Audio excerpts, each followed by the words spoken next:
Vamos aguardar mais um pouquinho aqui, porque ele costuma... Olha o Agora sim, barulhinho aí, ó. agora sim. Boa noite a todas e todos. Vamos dar prosseguimento à primeira aula do curso de Ciência Política 1, onde a gente está trabalhando o texto da Marilena Chaui, A Vida Política, e retomando alguns pontos importantes da semana passada, né? Como nós estávamos falando, a gente estava trabalhando basicamente essa ideia dos paradoxos da política, né? Nós não chegamos nem no ponto 2, que seria o vocabulário da política, o poder despótico, a invenção da política, a sociedade contra o Estado. A gente ainda está nesse primeiro ponto. Mas, independente de estarmos ainda no início do texto, eu penso que a aula foi muito produtiva em função de alguns entendimentos que nós tivemos a partir da troca de ideias da semana passada, né? Sobretudo a ideia de que as relações sociais são muitas delas constituídas em cima de relações de poder, né? Então, o poder, ele permeia a sociedade, ele está presente em diversas relações sociais, mas nem todas as relações de poder são relações políticas. Essa acho que é uma primeira definição importante. Para a definição de poder político, ele está intimamente ligado com a atividade que se dá dentro do âmbito do Estado. E nós vamos entender um pouquinho disso, né, mais para frente, no próprio curso, isso vai ficar bem claro para vocês. Então, a gente tem essa ideia de que a sociedade é perpassada por relações de poder, mas nem todas as relações de poder são relações políticas. A relação de poder política está relacionada à atividade que se dá no Estado e nas relações que o Estado desenvolve com a própria sociedade. Esse eu acho que é um elemento que ficou pacífico da discussão anterior. Qual que é a trajetória do texto até aqui? A autora ela está tentando chegar em um conceito específico para a palavra política, né? Chegar num termo preciso, um conceito aplicável à ciência política do termo política. Daí ela faz as diferenciações entre política sindical, política empresarial, política institucional, né? Como uma empresa constrói suas relações entre os seus funcionários, todo o desenho dos cargos e salários, dos estabelecimentos das relações de mando, hierarquia, etc. E a relação que é tipicamente política, né? Basicamente é essa trajetória que a gente viu até aqui. Gleito, você quer complementar alguma coisa? Não, é isso, Thiago. Eu acho que na semana passada a gente já foi dialogando também sobre várias coisas, né? Então, aí vamos tocando aí, a gente vai conversando. Bem, então, a gente chega num ponto onde ela vai definir três conceitos muito importantes, ou melhor, três significados para a palavra política. O primeiro significado é este que está aí para vocês, em que diz que o governo, a política está relacionada ao governo, né? Diz respeito à direção e administração do poder público sob a forma do Estado. Uma primeira distinção importante: Estado e governo não são a mesma coisa, né? O Estado é um aparato institucional que se define muito aí, como vocês podem ver, pela definição weberiana, pelo monopólio legítimo do uso da força. A definição marxista já diz que é um comitê executivo da classe dominante, mas o Estado é um conjunto de instituições que permitem a ação dos governos, né? Os governos, em certo sentido, nós podemos definir rasamente aqui, superficialmente, tá, gente? Como a elite política que consegue ascender ao poder do Estado, que consegue controlar essas instituições do Estado, ok? Então, esse primeiro significado da política se refere à ação dos governantes que detêm autoridade para dirigir a coletividade organizada em Estado, bem como as ações da coletividade em apoio ou contrárias à autoridade governamental e mesmo à forma de Estado. Então, diz respeito a todas as relações que dizem respeito a Estado e sociedade e ao próprio governo, tá? Então, é um primeiro significado que ele é integrativo. Ele aborda tanto o espaço do Estado quanto o espaço da sociedade e percebe que pode haver possibilidades de interações entre Estado e sociedade, ok? Esse é um primeiro ponto que eu gostaria que vocês guardassem da aula de hoje. O segundo significado que ela vai perceber para a palavra política é a que a relaciona com a atividade especializada exercida por administradores ou políticos profissionais. Nós vamos ver, vocês verão, sobretudo ao longo do curso de Ciências Sociais, nas outras disciplinas relacionadas à ciência política, que existem os políticos profissionais, tá certo? São aquelas pessoas que vivem para a política e vivem da política. Ou seja, vivem uma política partidária, né? E através dessa organização moderna, que são os partidos políticos, tentam alcançar o aparato de Estado para governar, para exercer poder sobre outras pessoas. Dessa forma, esse conceito ou esse significado da palavra política está relacionado a uma ideia de especialização que caminha e que é muito coerente com o mundo moderno, né? O mundo moderno é o mundo das atividades que são hiperespecializadas. Então, a atividade política seria uma dessas atividades hiperespecializadas, ok? E o terceiro significado, que é o de uso mais comum no senso comum, é a ideia de que a atividade política é uma atividade de conduta duvidosa, é uma atividade exercida por uma minoria em benefício próprio e que geralmente está relacionado a atividades ilícitas ou ilegítimas, vinculadas à corrupção. Então, a diferença desse terceiro conceito é basicamente que, se o primeiro significado da palavra política é integrativo e pensa a relação entre Estado e sociedade, esse terceiro significado ele é limitador no sentido de que a política diz respeito apenas a esse grupo especializado da segunda definição, que só faz política em benefício próprio. Então, você tem aí algo que ela vai chamar de paradoxo a partir desses significados do termo político.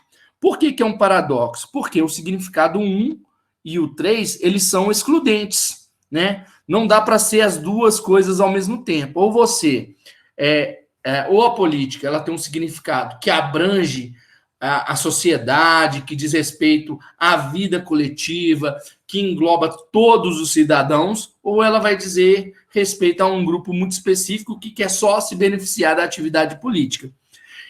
Então, os significados 1 e 3, portanto, são excludentes. O segundo significado, ele estabelece uma mediação entre o primeiro e o terceiro significado, né?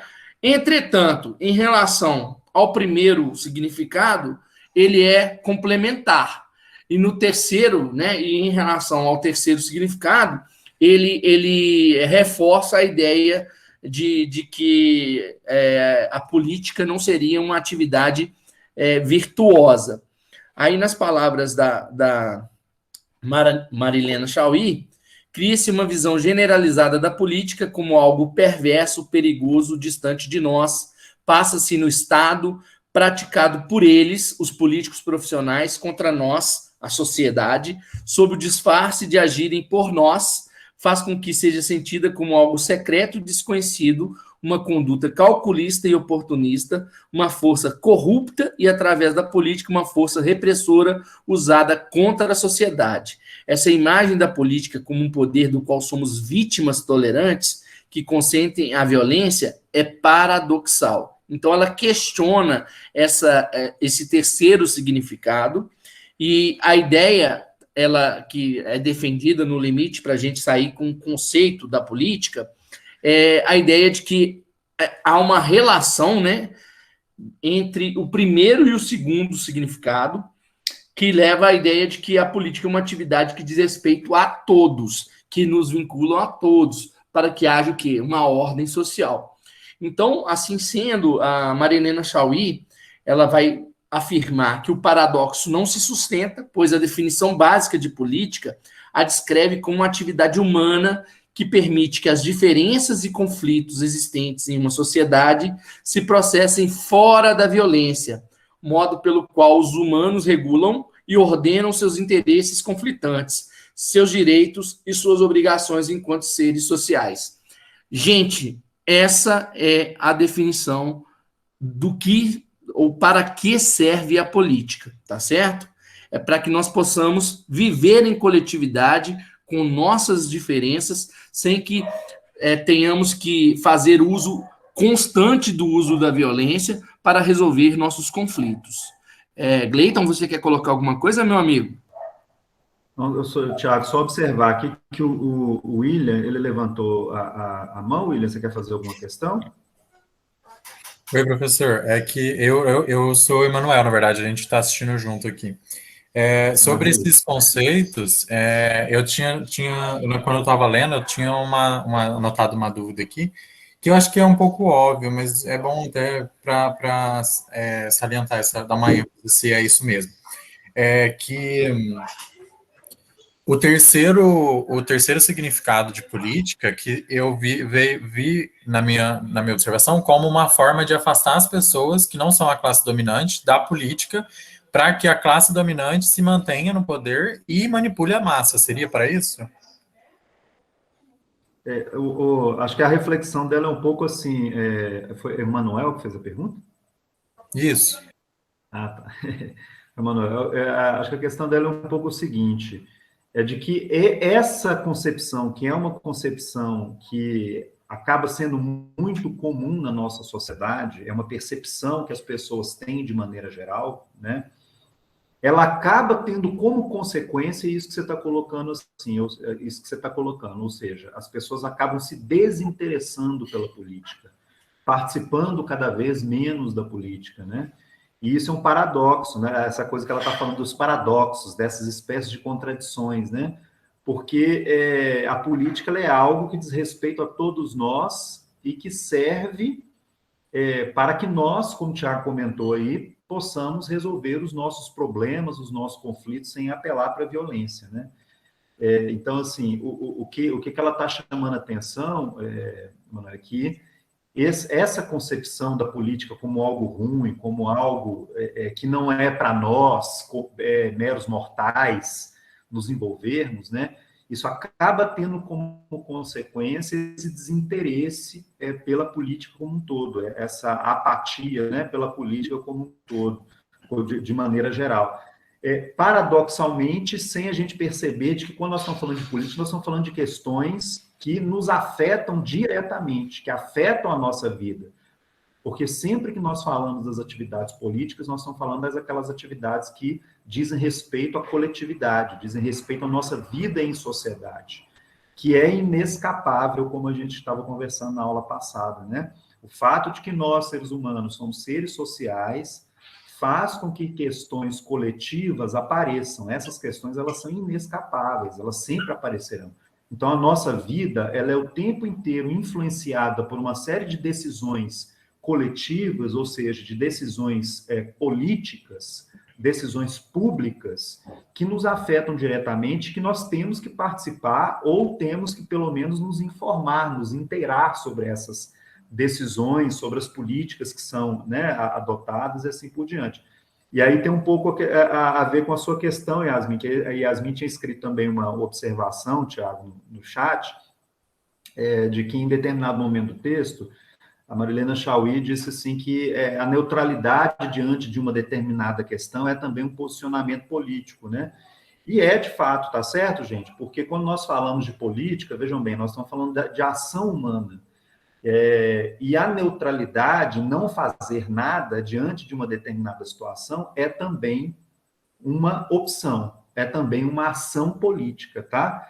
É por isso que muitas vezes, inclusive, você tem, assim, até no próprio direito penal, muitas vezes, quando você não é o ator direto de um determinado ato delituoso, mas você pode ser punido pelo ato de omissão, né? Por quê? Porque a sua omissão diante de um determinado fato, ela também pode ser responsabilizada.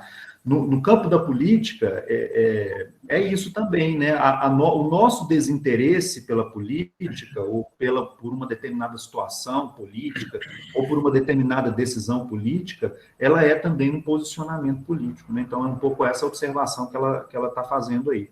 Tá? Que a autora, né, tá fazendo. Aí, não sei se foi o William ou se foi o Manuel que escreveu, porque os dois estão assistindo a aula junto, ele escreveu aqui, Tiago, deixa eu só ver aqui, uma observação.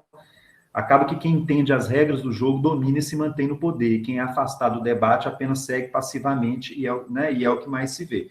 Ô, gente, porque isso aí é uma coisa também muito clara, tá? Vejam bem, o espaço do poder e das decisões, ele existe, sempre existirá, em qualquer sociedade humana. Esse espaço sempre será ocupado por alguém. O poder, ele nunca fica vazio, alguém sempre vai ocupar, tá certo? Um grupo né, de interesse, um grupo que quer exercer poder, que quer exercer comando, ele sempre aparecerá e exercerá esse papel, independentemente das demais pessoas serem passivas. Então, esse posicionamento de simplesmente ficar passivo, de não se inteirar, de não querer participar, a gente tem que ter consciência de que a consequência disso é que outros grupos exercerão o poder independentemente da nossa vontade, porque isso sempre vai acontecer. O poder, ele nunca vai ficar... E talvez o grupo que esteja no poder sejam grupos que vão atentar contra, né, contra os interesses daqueles que se mantiveram passivos, né, Gleito? É interessante essa ideia. Uma outra questão que a falta de interesse pela política pode levar, ou então um sentimento de... se não for de falta de interesse, mas de aversão à política, né? Que foi algo que a gente assistiu aí no Brasil nos últimos anos, que é o sentimento de antipolítica, né? De uma avaliação muito negativa da atividade política. Acontece, como o Gleito mencionou, que não há vazio de poder. E num contexto em que a política ela passa a ser atacada e não valorizada enquanto uma atividade humana essencial para a vida em sociedade, surge espaço para o demagogo assumir o poder, né? Num certo sentido, a gente pode fazer uma leitura da ascensão de Bolsonaro e de outros governantes na esteira desse sentimento de antipolítica, em 2018, sobretudo, na ideia, né, do demagogo, aquele que fala que é antissistema, que é antipolítica, que vai praticar a nova política e não a velha política, como se existisse essa distinção, como se fosse possível fazer essa distinção. Então, o desinteresse ou a aversão pela atividade política pode ter como consequência, além de talvez um grupo que não atenda aos seus interesses emergir ao poder, um grupo que vai fazer pior, né? Vai estar no poder e pode até mesmo atentar contra direitos e garantias fundamentais da maioria dos cidadãos. Então, a emergência do demagogo, que é uma das formas de degeneração da democracia, né, quando ela se converte em demagogia, é algo que se dá nesse contexto da negação da política. Eu acho interessante essas colocações. Tá certo, gente? E que bom, tá, gente, que existem elites políticas. A gente desconstrói muita coisa ao longo do curso de ciência política, né, Gleito? Que bom que existem elites políticas com expertise e conhecimento da máquina pública, de leis, e que conseguem canalizar determinadas questões da sociedade para dentro do Estado, de maneira organizada e pacífica. Esse que é o ponto, né? A existência de elites políticas que vão viver para a política e da política não é em si um problema, tá certo, gente? Ok? Podemos seguir? Professor, Thiago, só uma questão. Yasmin, Calma. tinha levantado a mão. Quem está falando agora? Vai lá, Yasmin. Yasmin. Pode falar, Yasmin. Então, eu ia falar sobre a neutralidade, por exemplo, agora muitos famosos, eles estão optando, não sei se vocês sabem, mas a Ivete, por exemplo, sobre as 500 mil pessoas que faleceram devido ao Covid-19 no Brasil. Ela falou que é uma questão sobre humanidade e não sobre partido. Só que aí eu fiquei pensando, ela quer ser neutra, né, no caso, mas nesse quesito, tipo, na situação atual do país em relação à pandemia, o governo acaba tendo, sim, uma parcela de culpa nesse aspecto, não é? Esses posicionamentos de pessoas famosas da sociedade eu acho um barato também. Primeiro que elas têm influência sobre as pessoas, né? As pessoas as veem como exemplo, etc. Mas essa coisa da Ivete é igual as pessoas que chegam no dia da consciência negra e colocam aquele meme do Morgan Freeman falando que não existe consciência negra, existe a consciência humana, sabe? É a mesma coisa, né? É uma típica neutralidade que, na verdade, é um posicionamento a favor, né, do status quo. A verdade é essa, né? Você não se posicionar abertamente contrário a um governo que a gente vê que sistematicamente boicota, né, todos e quaisquer esforços de combate à pandemia, significa que você está endossando a prática desse governo, né? É sobre 500 mil mortes mesmo, inclusive uma delas é meu pai. Eu perdi meu pai para a Covid. Eu quase morri de Covid. Eu fiquei 15 dias internado, entendeu? Então, para mim, essa é uma postura cretina. Uma pessoa que fala isso, ela tem uma postura cretina diante da vida. Mas aí mas é um direito dela ser cretina. Então, ela que siga com a cretinice dela. Tiago, só para mencionar essa treta aí dos artistas, né, e tudo, é porque parece que ela tinha tweetado ou colocado no Instagram, não sei, isso que a Yasmin relatou, acho que foi no domingo, e aí me parece que na segunda-feira a Anitta meio que respondeu, dizendo assim, como assim? Isso é claro que é uma questão de fora Bolsonaro, de um governo que foi desastroso, né, nessa situação, né, gente? A gente tem que lembrar de determinadas questões, né, gente? A gente tem que lembrar que o Brasil é o segundo país com mais mortes de Covid, vai se tornar o primeiro, a perspectiva de que em 2 meses o Brasil ultrapassa os Estados Unidos, e não é a maior população do mundo, né? Na semana passada, para vocês terem ideia, 1/3 das mortes de Covid no mundo aconteceram no Brasil, que é um país que não chega a ter 3% da população mundial. Então, você me dizer que não há um problema de governança, né, de governo, numa situação dessa, né, gente, aí não dá. E aí depois, parece que depois que a Anitta deu né, rebateu a questão da Ivete Sangalo, a Ivete Sangalo depois, ela própria se posicionou também com fora Bolsonaro e tal, enfim, só para dar o contexto da treta toda aí que a Yasmin está comentando, Thiago. Menos mal, então. O João Pedro depois comentou uma coisa aqui, Thiago, que ele falou assim que o Príncipe de Maquiavel trata desse assunto também, da manutenção do poder, certo? O João Pedro, o Maquiavel, ele é um mestre, tá certo? Ele é um grande mestre que todo mundo que estuda ciência política tem que ler e adorar e acender uma velinha para ele. Então, Maquiavel, ele fala disso. Tem que ir em Florença, na estátua dele lá em Florença. Várias das coisas que eu e o Thiago estamos comentando aqui sobre o poder, sobre o papel das elites, sobre essa coisa do espaço do poder não ficar vazio, isso tudo é Maquiavel, tá bom? Isso aí somos nós rendendo as nossas homenagens ao grande mestre Maquiavel, tá? O tema de Maquiavel, né, no Príncipe, sobretudo no Príncipe, né, Gleiton, é como se conquistar o poder e, uma vez conquistado o poder, como se manter no poder. É basicamente esse o tema central do livro O Príncipe, né? Aí ele vai falar da importância de se ter exército, de ter aliados, né, de cultivar uma espécie de medo na população, medo e respeito na população, e por aí vai. Mas o fato é que o tema, né, o tema do Príncipe é a conquista e a manutenção do poder, né? Como conquistar o poder e, uma vez o poder conquistado, como se manter no poder.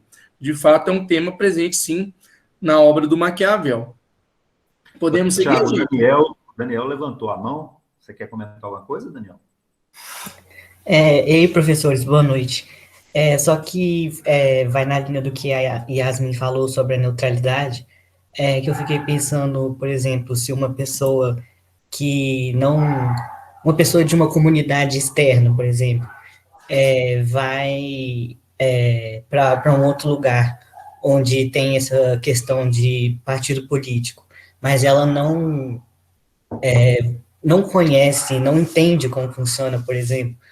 Vou dar o meu exemplo mesmo. Quando teve a eleição do Bolsonaro, eu tinha 16 anos, eu podia votar, mas eu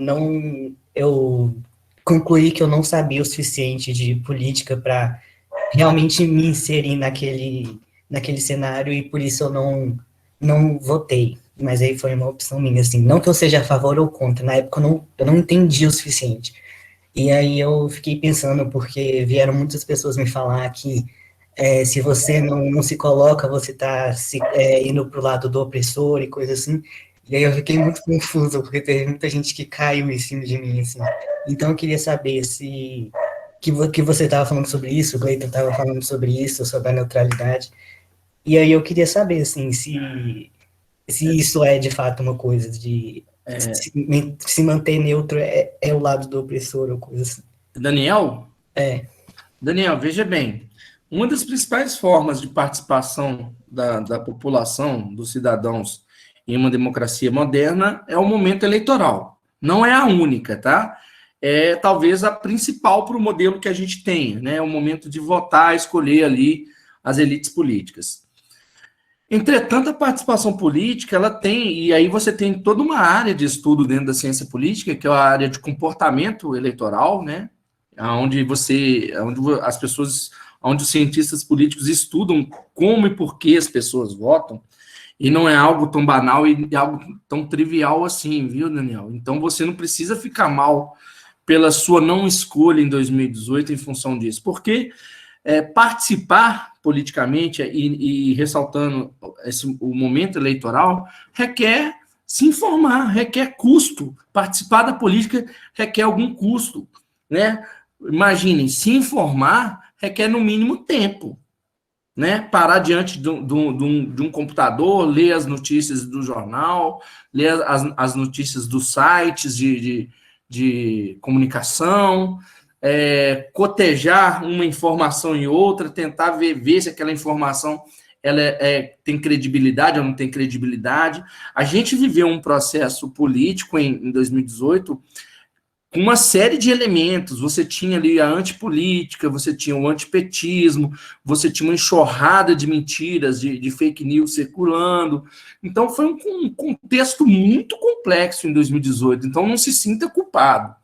O que nós estamos chamando a atenção é que essa posição, esse significado número 3, em que a política seria algo afastado das pessoas, é contraditório com o próprio exercício da política, que nos afeta a todos. Então, esse é um elemento que eu acho que a gente precisa reter dessa aula aqui hoje, a ideia de que, né, tem um poema do Brecher, né, Cleiton, que eu acho que ele é muito elucidativo sobre isso, que fala que a política, vou transportar as ideias do poema para os dias de hoje, diz respeito ao preço da carne, ao preço da gasolina, à conta de luz, à conta de água, ao emprego, à inflação, né? Tudo isso está relacionado com a política e afeta a vida de todos nós. Sobre as relações comerciais internas e externas, se vamos estar em guerra ou não com outros países, isso tudo diz respeito a nós. O fato é que participar ativamente da vida política tem custos, né? Sobretudo, e o principal deles são os custos informacionais. E eu acho muito digno você assumir que você tinha um déficit informacional naquele momento. Você não estava dotado de informações suficientes para se posicionar. Isso não é um problema. Você fez uma não escolha. Não quero votar, né? Ok, mas eu acho que não é algo que você tenha que se culpabilizar por isso, né? Você é uma pessoa jovem, você está aprendendo as coisas, você está vivenciando aí a entrada na vida adulta agora. Eu imagino que diante de outras eleições, eu não sei se você tem mais inclinações de esquerda ou de direita, não é essa a questão, tá certo? Mas eu imagino que em 2022, ou na última eleição, até mesmo de 2020, né, do ano passado para prefeitos, eu imagino que você deva ter se posicionado de uma outra forma diante do cenário político, né? Se informar, ver o que é importante, o que é mentira, e por aí tomar sua decisão, né? É claro que se a gente pensar do ponto de vista de uma eleição, o que é um voto, né? O efeito de um voto em milhões é infinitesimal, é 0,00009, né? É uma dízima. Então, não se culpe tanto não, tá? É claro que a gente sabe que tem pessoas mais esclarecidas e mais informadas que não se posicionaram, que preferiram, por exemplo, viajar para Paris. Então, não se culpe tanto, tá bom, Daniel? Obrigado, Thiago. Mas então, nesse caso, por exemplo, dessa pessoa que podia ter votado, mas preferiu viajar para Paris. E aí essa fala ficou muito marcada em mim, tipo, que se você não se posiciona, você está do lado do opressor. E até hoje eu confesso que eu não entendi isso. Aí, Gleito, você quer colocar alguma coisa? Eu acho que eu falei muito, cara. Não, é porque, vejam bem, gente, aquele que é passivo diante de uma determinada situação, ele acaba consentindo com essa determinada situação. É um pouco essa questão, tá? Até mais para frente, nós vamos conversar sobre um texto de uma autora alemã, que se chama Hannah Arendt, e essa é uma das questões que ela vai colocar, né? Porque, vejam bem, você não se importar com uma forma como o poder é exercido num determinado momento, isso não é uma posição política que tem a ver com o seu consentimento, né? Para lembrar o velho ditado popular do quem cala consente, é um pouco essa questão, assim, sabe? Você não se importar com uma determinada situação significa você é omisso, você consente com aquela determinada situação. Então, vejam bem, a passividade, ela é um posicionamento político, tá? E é um posicionamento político a favor daquilo que a gente chama do status quo, né? Ou seja, da situação como ela está. Então, ser passivo diante de uma situação é concordar com o status quo, né? O Martin Luther King, né, tinha uma frase bacana, uma frase bonita, que eu não vou lembrar literalmente, mas é mais ou menos assim. Ele, depois de uma das passeatas que ele fez lá, que era uma passeata a favor, contra a segregação racial nos Estados Unidos, mas era sobre o massacre de Selma, que até recentemente saiu um filme, eu até recomendo muito que vocês assistam, que é um filme bacana e conta um momento histórico importante ali dos Estados Unidos. Eram os negros norte-americanos do sul dos Estados Unidos reivindicando o direito ao voto, porque eles eram impedidos de votar, isso em pleno século XX, né, gente, em 1960 e poucos. E eles fazem uma marcha pacífica para reivindicar o direito de voto, no entanto, são massacrados. Se eu não me engano, morrem 4 pessoas, eles apanham para caramba, mulheres, enfim. E aí, logo depois disso, ele faz um discurso em que ele comenta um pouco assim, olha, o que está me assustando mais nessa situação não é o grito daqueles que odeiam, daqueles que nos odeiam sem motivo nenhum, é o silêncio daqueles que são justos e que estão assistindo isso acontecer e continuam calados, né, diante de uma situação de tamanha opressão, de tamanha injustiça, e ainda assim não se posicionam politicamente de forma clara, né, numa situação de tamanha, de injustiça escancarada, né? Então, é exatamente uma reflexão do Martin Luther King nesse sentido, né? Dizendo, olha, vocês não estão vendo o que está acontecendo, né? Vocês não estão enxergando o que está acontecendo aqui, como é que vocês ainda assim podem continuar calados, né, diante de uma situação dessa? E ele estava chamando atenção exatamente para isso. A passividade, ela é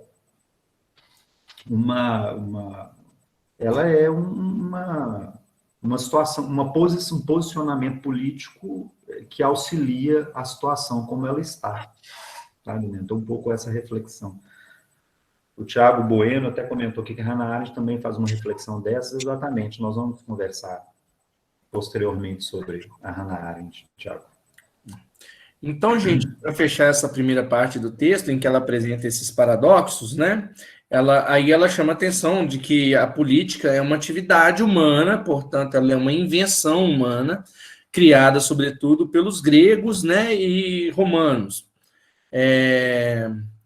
ela chama a atenção que os noticiários de TV, os meios de comunicação reforçam muito a visão de senso comum da política, né, que é a concepção negativa, mas a ideia de que qualquer mudança que se pretenda fazer na sociedade só vai ocorrer através da ação política, né? Portanto, a primeira definição associada à segunda definição, elas nos permite entender que a política ela é permeada, né, ou ela diz respeito à vida em sociedade como um todo, porque as leis, né, elas são extensivas a todos, até o exemplo do Gleito, eu acho que é muito feliz, que o indivíduo não pode alegar ignorância da lei para sua defesa em nenhum momento, né, porque a lei é pública, deve ser de conhecimento de todos.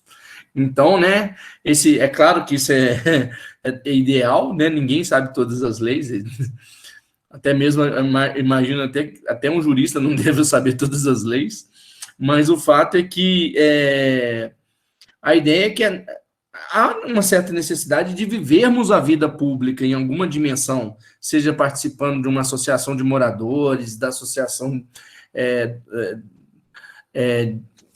movimentos sociais, partidos políticos, sindicatos, né? O associativismo é um elemento muito importante da vida política na atualidade, na contemporaneidade. Mas o fato que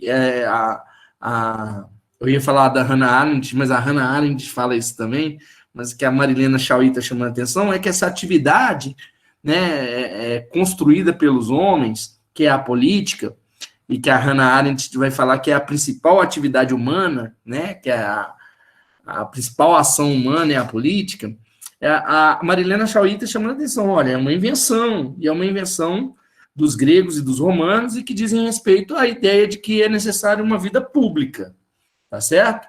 Daí a gente passa para o segundo ponto do texto, onde ela vai abordar o que ela chama de vocabulário da política, né? Essas palavras, muitas das palavras que nós usamos no nosso dia a dia, quando nós vamos nos referir à política, elas têm origem gregas, né? A própria palavra democracia, aristocracia, oligarquia, tirania, despotismo, anarquia, monarquia, seriam palavras gregas. As palavras latinas, república, império, poder, cidade, ditadura, senado, povo, sociedade, pacto, consenso, palavras típicas latinas. Vocês conhecem todas as palavrinhas aí?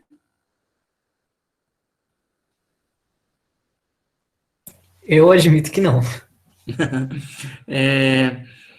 Por exemplo, eu gosto muito de falar que o Partido Novo é um partido que tem uma tendência muito voltada para uma concepção aristocrática e até mesmo oligárquica da política, né, Gleito? O que você acha dessa minha colocação? Algumas ideias, né? Por exemplo, assim, a coisa de que para participar da política você tem que fazer com dinheiro próprio, né? Com recursos próprios. Isso costuma ser uma visão aristocrática, né? Da política. Até o século XIX era muito comum, né? Do sujeito que vive para a política, né? Ou seja, de alguém que é rico, estabelecido economicamente, portanto, pode se dedicar à vida política, né? Porque já tem a sua vida econômica resolvida, satisfeita. De qualquer um que tenha na política uma profissão, uma atividade principal, de que isso é ruim, de que isso é negativo, né? Isso é uma visão aristocrática, né? Que é uma visão de que aqueles que têm, os que têm recursos econômicos, esses participam, esses resolvem os problemas, e aqueles que não têm recursos econômicos, não. No limite, né, Gleito, o governo seria o governo dos poucos. Isso aparece, né? Um dos melhores, né? Não sei se é de todo mundo, mas a gente escuta um pouco isso, né? Aí no limite a gente falaria... Rafaela, inclusive, levantou a mão aqui. Pode falar. Professor, eu queria perguntar, no caso o pacto. Dá para me ouvir? Tô ouvindo. Ah, tá. No caso desse pacto, seria como o contrato naquela relação de contrato social, ou seria uma coisa num outro âmbito, outro sentido, no caso? A ideia de pacto em si, ela como é que eu posso dizer? A ideia de contrato é uma ideia moderna da ideia de pacto, tá certo? Mas a ideia de pacto aí é no sentido de acordo mesmo, né? De construção de consenso, né? Quando a ciência política e a filosofia política começa a se modernizar ali por volta do século XVI, etc., surgem, né, as ideias contratualistas, né, e um dos principais nomes é o Hobbes, o Locke e o próprio Rousseau. Mas como é que eu poderia dizer? Não é uma aproximação a palavra que eu estou querendo utilizar, é uma ressignificação da ideia de pacto, a ideia de contrato. É uma ideia moderna. Né? O contrato é uma ideia moderna da ideia de pacto. Tá certo? A mais famosinha das palavras aí é democracia, né, gente? Que é o governo do povo, né? O sufixo cracia significa poder, né? Então, sempre que vocês verem aí cracia, quia, né? Está remetendo a poder, e demo, povo, aristocracia, os melhores, é a ideia defendida, por exemplo, na filosofia política pelo Platão, né? A oligarquia é o governo de poucos, mas aí não necessariamente os melhores, pode ser uma elite econômica, pode ser uma elite militar, né? Pode ser poucos, né? A tirania e despotismo são quase que sinônimos, né? Em termos de significado, né? São o governo onde há o arbítrio completo e a opressão vigora, né? Geralmente essas análises dos gregos sobre as formas de governo, elas são cíclicas, né? Os governos vão se degenerando até cair numa situação, até virem a cair numa situação de despotismo / tirania, ou algo do tipo. A república seria ali o correspondente latino para a ideia de democracia, né? Tanto é que quando a gente vai começar a estudar o governo representativo, que vai vir a se tornar a democracia moderna na virada do século XIX para o século XX, há toda uma contraposição à ideia da democracia dos gregos e dos romanos, que são as democracias clássicas, à ideia da democracia moderna consubstanciada na ideia de governo representativo. Então, tem todas essas dimensões. Leite, você quer falar alguma coisinha sobre as palavrinhas aí? Só observar, Thiago, até nessa linha do que você comentou, da ideia do pacto, né, que a Rafaela, se não me engano, perguntou até, prestar atenção no seguinte, gente, essa concepção que os gregos têm aí, quando nós estamos falando da ideia do pacto, assim, tem muito claramente a ideia entre eles de que, porque quando nós falamos de pacto, gente, é algo que tem a ver com uma criação dos seres humanos, né, que foi construída pela ação humana e que, portanto, não é um dado da natureza, não é algo natural. Então, portanto, vejam bem, gente, eles têm, os gregos e os romanos depois, né, eles têm a clara noção de que a política e todas essas instituições e formas de governo que aparecem depois com a política, elas são construções humanas. É por isso que elas surgem de um pacto entre os seres humanos, né? De um pacto social. Se a gente quiser pensar assim, como o Thiago comentou, a ideia de contrato, de contratualismo, ela seria moderna, né? O contratualismo ele surge depois, já no início ali da modernidade, né? Mas os antigos clássicos, eles tinham claramente essa noção de que a política ela não é algo da natureza, ela envolve um acordo, ela envolve um pacto entre os seres humanos para viver numa ordem política. Né? No limite, então, né, Gley, tem uma relação social, né?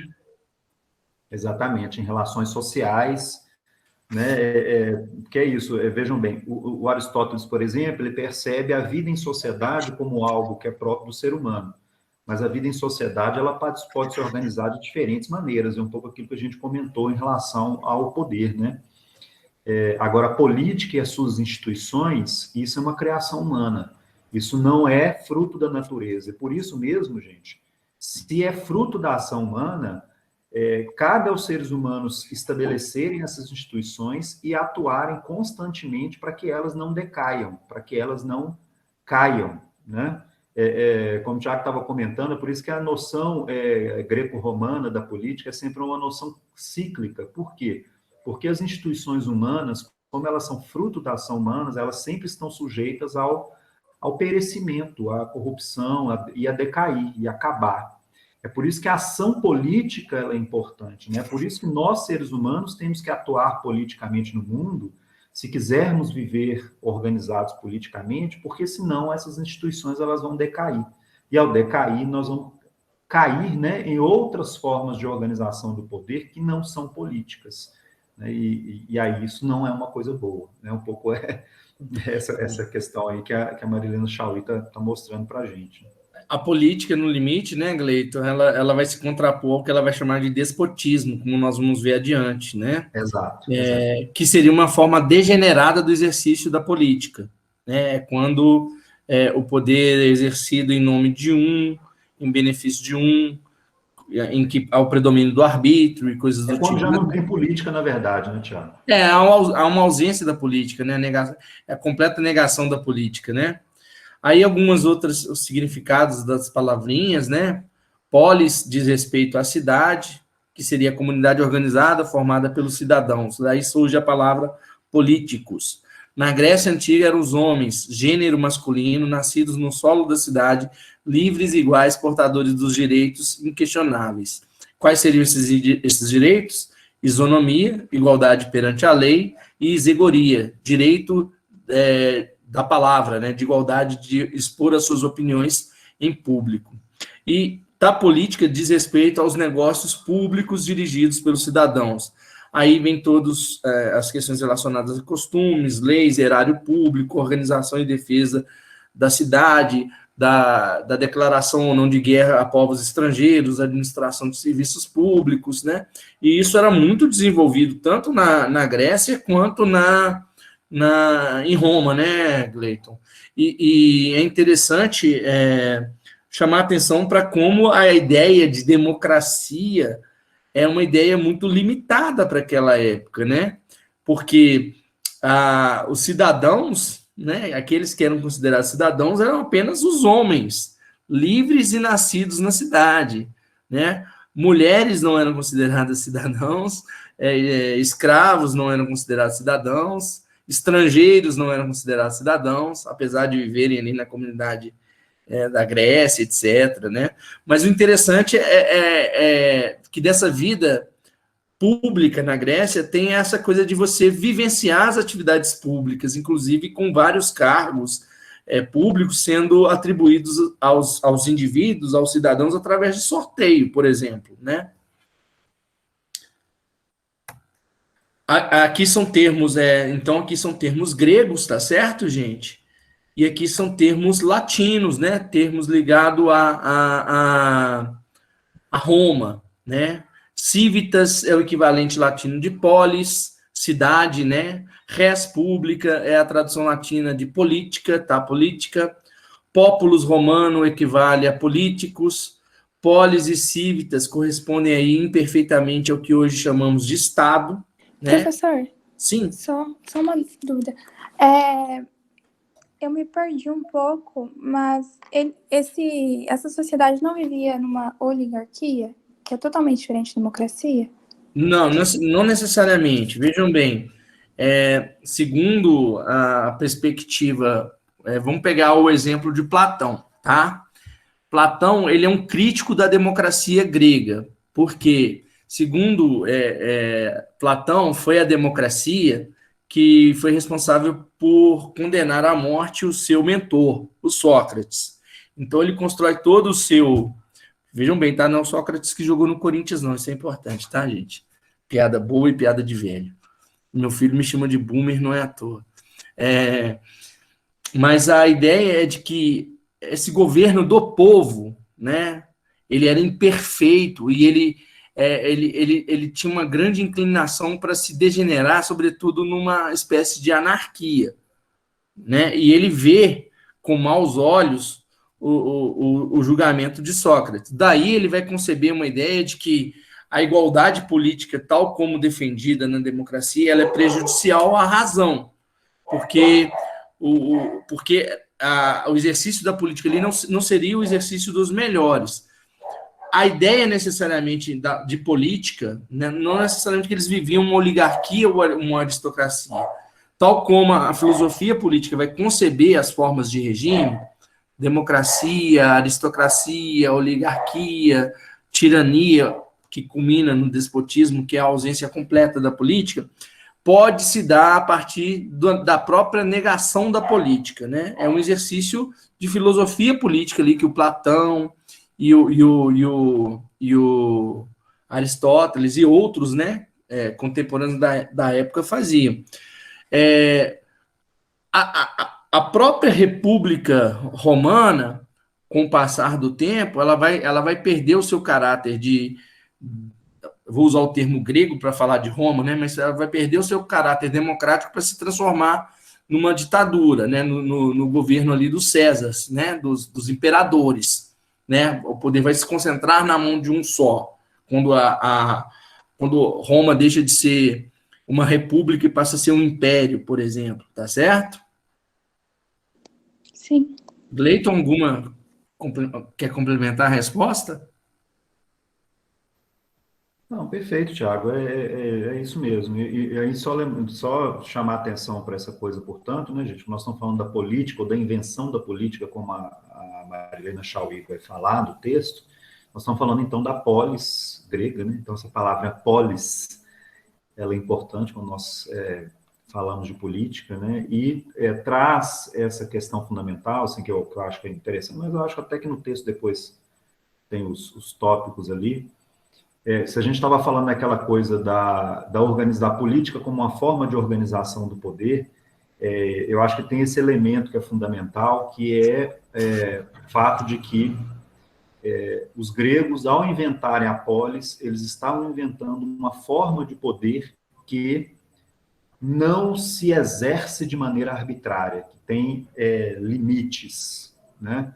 Que não se exerce arbitrariamente, que vai ser regulada, né? Então, uma forma de poder que não se exerce arbitrariamente, que é regulada, que é imposto limites a ela, né? Então, os gregos estão inventando uma coisa fundamental, que é que a gente discute hoje ainda de maneira geral, tá, gente?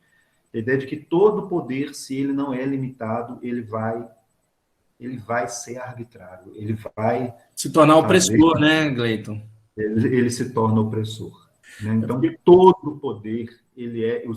Então, gente, vejam bem, os gregos estão inventando essa ideia, que é uma ideia fundamental, de que isso é uma invenção revolucionária, tá, gente? Porque às vezes a gente fica falando assim, né, Tiago, como se fosse uma coisa comum e tal, mas vejam bem, gente, o que os gregos estavam criando aí são coisas revolucionárias, são coisas que marcam a nossa forma de viver, né? Então, uma simples ideia, que na verdade é uma ideia revolucionária, de que todo poder deve ser limitado, né? De que nenhum poder pode ser arbitrário, e para não ser arbitrário, ele tem que ser regulado pelos cidadãos de maneira geral, pelas leis, né? Ele não pode se exercer de forma arbitrária.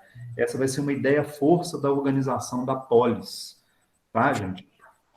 Bom, e aí tem outras ideias revolucionárias também, mas acho que nos próximos tópicos a gente vai comentando. Só complementando essa ideia do Gleiton, só para vocês pensarem, se a gente está definindo o Estado como monopólio legítimo do uso da força, aquele que consegue ascender ao Estado vai ter o controle dessa força. Se não houver nenhum freio ao exercício do poder, né? Se não houver nenhum limite ao exercício do poder, nada impede que aquele que detém o poder do Estado, sobretudo o poder do uso da violência, use esse poder de forma a massacrar os cidadãos, os indivíduos, etc. Por isso a ideia é muito revolucionária, como o Gleiton chama atenção, de que o exercício do poder político, aquele que se dá no âmbito das instituições políticas, sobretudo do Estado, eles precisam se dar dentro de uma espécie de regras de contenção ao exercício do próprio poder, né? E esse é um tema clássico da política, da filosofia política. Esse tema da contenção do poder, ele vai estar presente lá desde do Hobbes e até a discussão mais contemporânea do exercício da democracia moderna, né, do Gleiton? Mais palavras aqui, gente, né? Então, a gente ainda tem do grego a palavra despotes, né? Que estaria relacionada em latim à ideia do pater familiar. E, basicamente, é uma ideia em que, alicerçado numa ideia de que o chefe da família é aquele que manda na família, né? A ideia de um poder patriarcal, né? Em que o pai impõe aos seus filhos e à sua esposa a sua vontade na forma de um arbítrio. Quando a política chega nesse ponto, né, em que o arbítrio passa a adotar, né, o arbítrio passa a ter força de lei, a gente está no terreno em que a política está sendo negada. Então, basicamente, qual que é a grande ideia? É a transposição de um conceito que é privado. Esse eu acho que é um ponto importante. A ideia do pater familias e do déspotes, ele é a ideia do poder que é privado, que se dá no âmbito pessoal e não no âmbito público, transposto para o âmbito público. Daí, né, é claro que a gente tem que sopesar todas as mudanças da sociedade que nós não falamos, né, pensando na sociedade de hoje, onde o próprio poder patriarcal do homem, né, na família deve ser questionado, né? A gente pensa sempre que as relações de poder elas podem e devem ser mais horizontalizadas na sociedade contemporânea. Mas pensando aqui a partir da sociedade que eles conheciam, né, em que só o homem era o cidadão, então vocês imaginam como é que era a vida em família, né? Então a ideia de que o homem ali era a lei, né? Era a ideia do poder patriarcal, de fato. Daí vem a ideia do poder despótico, ok? É uma transposição de um conceito aplicado e verificado no âmbito familiar, aplicado à vida pública, que significa, no limite, que essas amarras ao exercício do poder político, elas foram, os muros de contenção ao exercício do poder político foram derrubados. E daí, a vontade pessoal do político passa a ser a lei. E aí, a lei pode ser aplicada de forma arbitrária. Daí, por isso que a gente usa o termo vigora o arbítrio. Eu posso condenar à morte um desafeto simplesmente por ele ser um desafeto e não por ter cometido algo que violasse a lei, né? Então, passa a haver uma certa ausência de regramento para a própria vida social. E, num certo sentido, aí é onde que se observa, né, essas forma de organização, né, despótica. Na Idade Média, sobretudo na organização do Estado, no Estado absolutista, em alguns momentos do próprio Império Romano e coisas do tipo.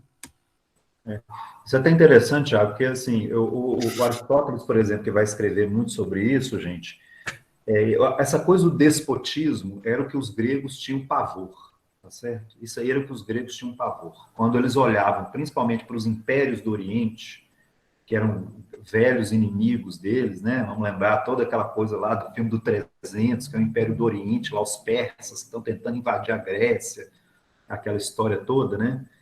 E os gregos veem esses povos, primeiro, de maneira depreciativa, que são os bárbaros, né? Aí, é claro, há, na visão dos gregos, aquilo que hoje a gente chamaria de etnocentrismo, que os gregos consideravam a sua própria cultura e a sua própria etnia como superior, né? Mas havia também uma aversão dos gregos a esses povos do Oriente, considerados bárbaros, porque eles achavam que eram povos escravos ou escravizados, né? Por quê?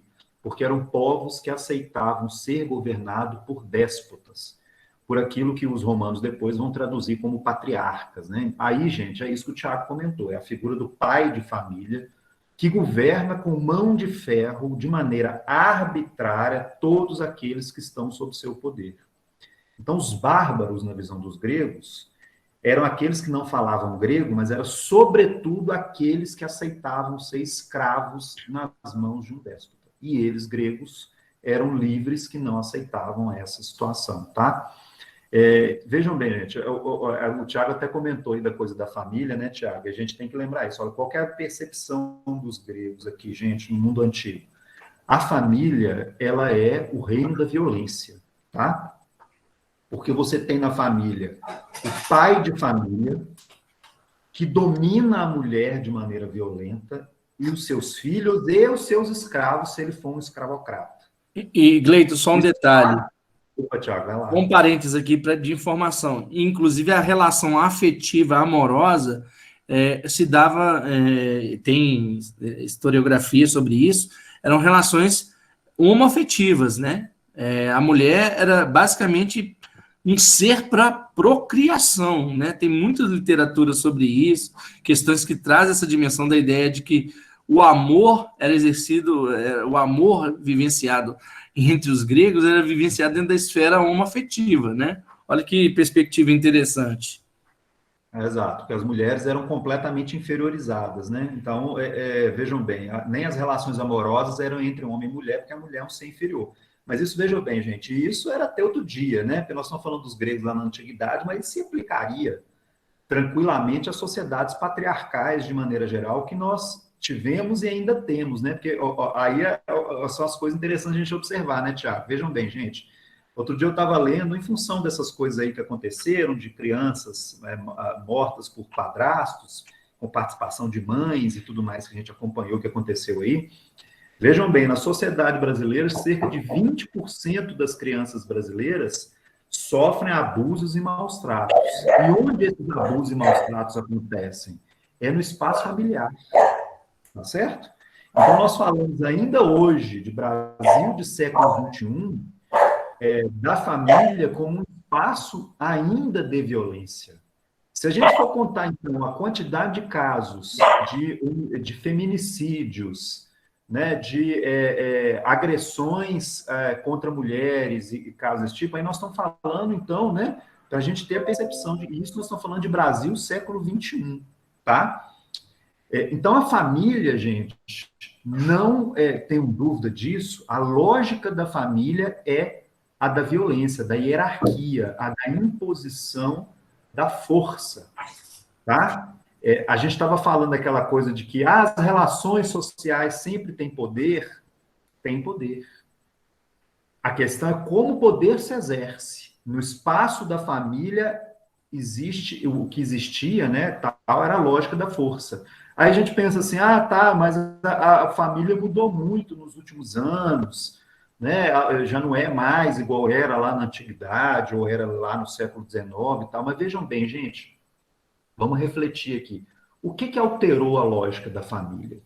O que fez com que a família deixasse de ser pura e simplesmente um espaço de violência e se tornasse, aos poucos, um espaço de um convívio mais íntimo, amoroso e tudo mais? Foram as exigências que vieram do espaço público, que vieram da política. Vejam bem, quando as mulheres começam a reivindicar direitos, e que esses direitos têm que ir também para o espaço da família, é que a família deixa de ser um lugar de pura violência contra a mulher.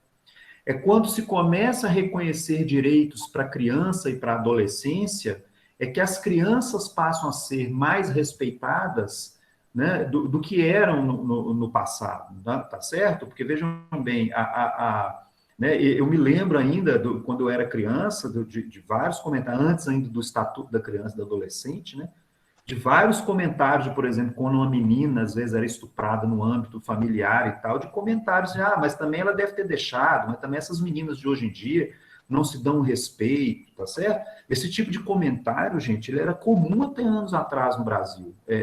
E o que foi alterando essa lógica? Não foi a lógica da própria família. Isso foi sendo alterado pela política, né? Isso foi sendo alterado à medida em que movimentos sociais tomaram o espaço público, reivindicaram leis, reivindicaram direitos, e com isso passaram a família a se adaptar a novos padrões. Mas isso foi uma coisa que veio fora da família para dentro da família, tá certo? E ainda hoje nós sabemos muito bem o que as mulheres sofrem no âmbito familiar, tá? Então, só para a gente ter ideia disso que os gregos estão fazendo aqui, né, do que eles estão construindo, e o que é, portanto, viver sob o poder de um déspota, viver sob o poder de um patriarca, né? Que é, nesse aspecto, o oposto da política. Viver sob um despotismo era o que os gregos mais temiam, era o que eles, né, é por isso que eles temiam demais as invasões dos impérios orientais, porque eles conheciam e descreviam, né, como sempre, como aquilo que é a barbárie, é o oposto da civilização, né? Vejam bem, gente, a criação da política, na visão dos gregos, ela está intimamente relacionada à invenção da civilização em oposição àquilo que eles chamavam de barbárie, né, de bárbaros e tal. A barbárie é o reino da violência, é a forma de organização social que os bárbaros tinham, que aceitavam ser escravos, que aceitavam ser governados por déspotas que impunham pelo medo e pela violência o seu poder. Eles, gregos, através da política, se viam como os civilizados, mas é a civilização indicando, portanto, que é uma organização social em que os principais problemas, as principais questões coletivas são resolvidas através do debate, do diálogo, das leis, da política, né? E não da violência. Gleito, é interessante essa tua fala, né, apresentando essa contraposição entre a barbárie e a civilização, entre um governo despótico e a política, sobretudo que a resolução de conflitos, né, na dimensão grega, ela é muito referenciada no uso da palavra. A resolução de conflito não se dá pelo uso da violência. É claro que existe o aparato de violência no Estado, né, na organização da polis grega, né? Existem lá o exército, os soldados, aqueles que vão fazer a guerra, aqueles que vão proteger a cidade, etc. Existe o aparato de violência. Mas o interessante é que a vida ordinária da política na Grécia era uma vida mediada pela palavra, né? A palavra tinha muita força no contexto grego e no contexto romano também. Tanto é que a ideia da ágora, né, do espaço público, onde as pessoas expunham suas ideias e suas opiniões acerca de determinado assunto público, a própria ideia de república em Roma, né, o parlamento romano, o senado romano, que era o espaço onde havia a deliberação, a troca de argumentos, algo que vai ser resgatado na teoria política contemporânea, quando se estuda a política deliberativa, os espaços de deliberação política na contemporaneidade. A fonte de muitos autores da contemporaneidade são os autores latinos, né? São os autores gregos, né? São os romanos, etc. Então, a importância da resolução de conflitos pela via pacífica e não violenta, né? Que é essa construção que é a política que está sendo valorizada aqui. Então, para a gente fechar aqui, gente, as características básicas aí de um governo despótico, patriarcal, é a ideia de um chefe que exerce o poder a partir de laços de dependência econômica e militar que ele cria com outras famílias, né? Então, há um componente até meio tribal nessa ideia do poder despótico. Ele é total, ele é corporificado na figura do patriarca, que é transplantado para a ideia relacionada à Idade Média, por exemplo, se corporifica na figura do rei, para vocês terem ideia, né? O rei absolutista. Num certo sentido, o poder desse rei ele é legitimado porque ele tem carisma, em alguma medida, né? Ou ele recebeu o direito de governar porque ele é um representante de Deus na Terra, portanto, tem um componente mágico do seu poder. Ele transcende, né? E ele é hereditário, ele é transmitido entre os seus.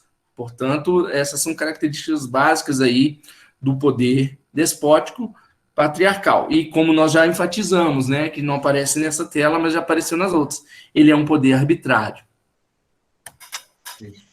Tiago, eu não sei se de repente a gente vai encerrando com essa parte e deixamos o restante para a próxima aula, que aí a gente já ultrapassou um pouco 1 hora, assim, aí a gente deixa o restante para a próxima. Pode ser? O que você acha? Pode ser. Para mim está tranquilo. A gente volta aqui a gente termina, né, essa parte que é a invenção da política na aula que vem. Isso, a gente fala sobre a invenção da política. Hoje nós chegamos no despotismo, né, gente? E aí na próxima aula a gente avança com a invenção da política e a gente vai conversando mais detidamente sobre as invenções que a política traz, né, as novidades que a política traz para evitar isso que a gente estava falando, né, do despotismo e da barbárie, né, e aí essa coisa. É até interessante, Thiago, tem até uma frase do Freud, quando ele está falando dessa coisa de civilização, eu também não vou lembrar literalmente a frase, mas é uma coisa mais ou menos que ele diz assim, que aquele sujeito que atacou o seu adversário com palavras e não mais com paus e pedras, esse sujeito inventou a civilização. Ele estava falando dos gregos, né? Ou seja, aquele sujeito que não utilizou mais a violência, paus e pedras contra o seu adversário, mas usou a palavra, né? Esse sujeito estava inventando ali civilização. Vejam bem, gente, mais uma vez, a importância disso.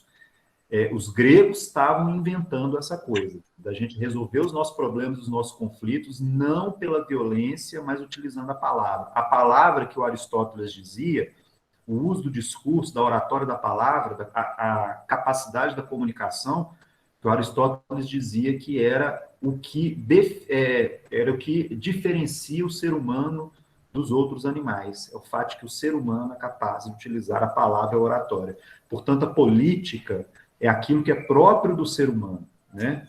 A barbárie, a violência, enquanto o ser humano está nesse patamar, ele é um animal como outro qualquer, tá certo? Ele não transcendeu a situação.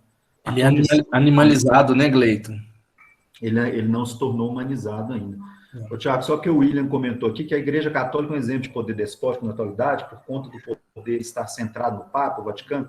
William, eu diria que não, porque o que os gregos estão chamando aqui de um poder despótico é uma forma de poder mais radical, que eu acho difícil a gente ver hoje. Mas, assim, talvez, assim, lá no Oriente, aqueles governos teocráticos que eles têm lá seriam mais próximos disso que os gregos estão chamando de poder despótico. Mas, com certeza, o Vaticano não é uma democracia. Isso aí, com certeza, não. Né? Você tem a figura de um patriarca, do pai, mas que não tem o tipo de poder absoluto que os gregos chamavam de poder despótico, né? Porque aí é um tipo de poder muito mais arbitrário do que o Papa, por exemplo, tem condições de fazer, tá? Então, não é um poder democrático, mas também a gente não poderia dizer que é um poder despótico no sentido aqui que os gregos imaginavam como despótico, tá? Porque aí é um tipo de poder muito mais arbitrário, muito mais violento, assim. Eu vi que o Bruno gostou do meu comentário sobre o Sócrates. Jogava muito, viu? Jogava muito e se posicionava politicamente. Esse é um ponto importante também. O Matheus está querendo fazer uma pergunta. Matheus, pode fazer, por favor?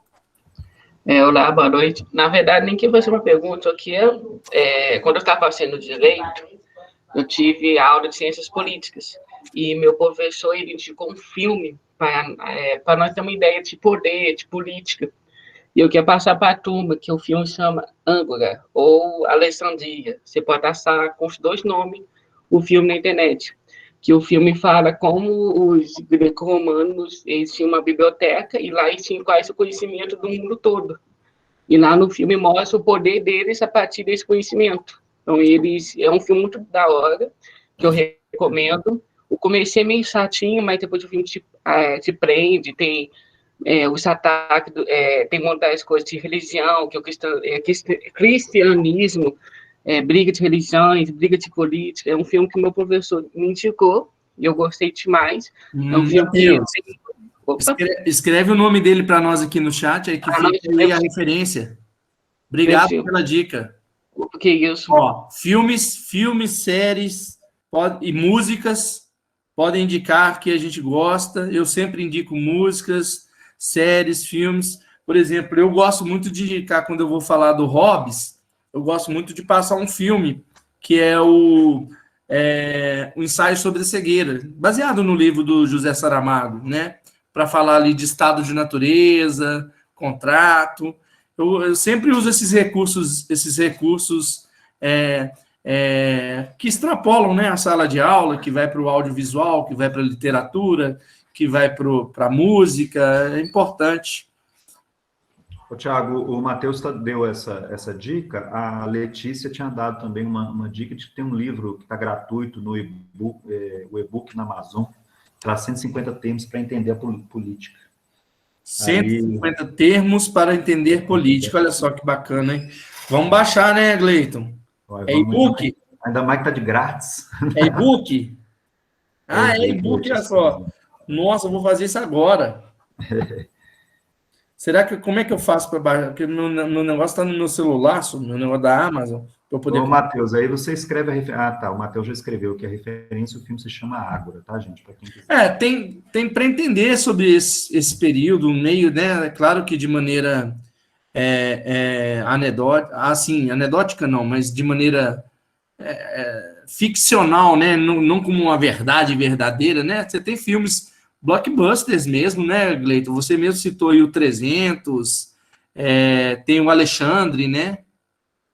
O Alexandre, que foi discípulo de Platão, né? Eu acho que do Aristóteles, né? Do Aristóteles, perdão, Alexandre. O que mais que a gente podia lembrar aí de filme? A Cristina está comentando aqui que a Ágora conta a história de Hipátia de Alexandria. Ágora, gente, que é a praça pública, né? É a praça pública na Grécia, né? É onde, vamos dizer assim, é onde se dão as assembleias da polis, né? Era a Ágora, especialmente em Atenas, né? Mas não apenas em Atenas, nas outras cidades gregas também. Atenas, como nós sabemos, ela fica mais famosa por conta da democracia, né? Da democracia ateniense. Porque, vejam bem, outras cidades gregas, obviamente, também se organizavam politicamente, mas tinham outras formas de governo. Tem a tensão entre Esparta, né, Gleiton? Exato. Esparta, por exemplo, era aristocrática, né? E inclusive, era uma forma de governo que o Platão, né, gostava mais do que a democracia ateniense. A Esparta era uma forma, eu diria até mais do que aristocrática. Ela parecia-se mais como uma oligarquia militarizada, né? E por aí tinha essas diferenciações.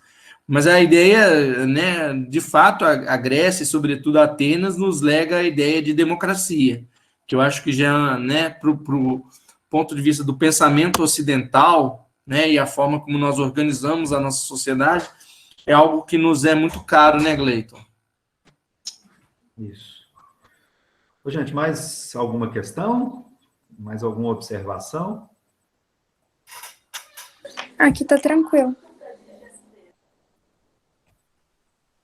Tranquilo? Vamos. Eu estou tranquilo também. Vamos Gente, encerrando. então, boa noite para todas e todos, né? Nos encontramos semana que vem nesse mesmo bate-horário, mesmo bate-canal, né? Espero que vocês estejam gostando do curso, né? E não se preocupem pelo fato da gente não estar avançando nas leituras. Eu acho que é importante a gente ter uma compreensão a mais completa possível, né? Dentro das nossas limitações, minha e do Gleiton, né? Sobre o texto que a gente está trabalhando. Eu acho que é mais importante a gente sair com algumas ideias bem redondinhas do que, né, Gleiton? Ficar passando correndo pelos textos. Principalmente na Ciência Política 1. Tá bom, gente? Ótimo. Boa noite. Então, boa noite para todos, para todas. Boa noite a todos. Continuamos conversando sobre o que é política na próxima aula. Boa noite. Boa noite. Boa noite. Gleiton, você fica um pouquinho só para eu te perguntar um negócio? Beleza, Thiago. Tiago, deixa eu te perguntar uma coisa. Ai, Sim, eu para variar aqui, né? Deixa eu te falar. Eu já tinha começado a fazer política 1 com você no último semestre que você deu. Eu acho que eu enviei uns 2 trabalhos para você. Eu vou dar uma olhada. Se eu tiver enviado já, você vai considerar eles? Não. Poxa, Thiago, eu tô com TCC aqui para fazer. Não, Bianca, sabe por quê? É um curso montado por mim e pelo Gleiton, é um outro curso, não é o mesmo curso. Então, a gente deve fazer outras questões, tá certo? Tá, então tá bom. Eu acho que pensa na sua formação independente de nota, pensa no que você está absorvendo das disciplinas, beleza? Acho que é por aí, Ok. tá bom? Muito obrigada, então. Obrigada, Cleiton. Obrigada, Thiago. Bianca. Mas pode Boa ficar noite para tranquila, vocês. Bianca, porque está tranquilo, tá? Vai Os ser trabalhos tranquilo. não ser trabalhos hercúleos, não. Ah, não, é que eu tô com 9 matérias, Cleiton. Não, você é doida, né? Eu falo pra você não pegar, você pega. E o TCC. Entendeu? Então, tá complicadinho aqui, mas tá tudo bem. A gente dá conta. Tá, joia. Boa noite, gente. Boa Tchau, noite. tchau. Esqueci de... Deixa eu só encerrar aqui. Meu velho, é só coisa boba. Só rapidinho aqui, Thiago.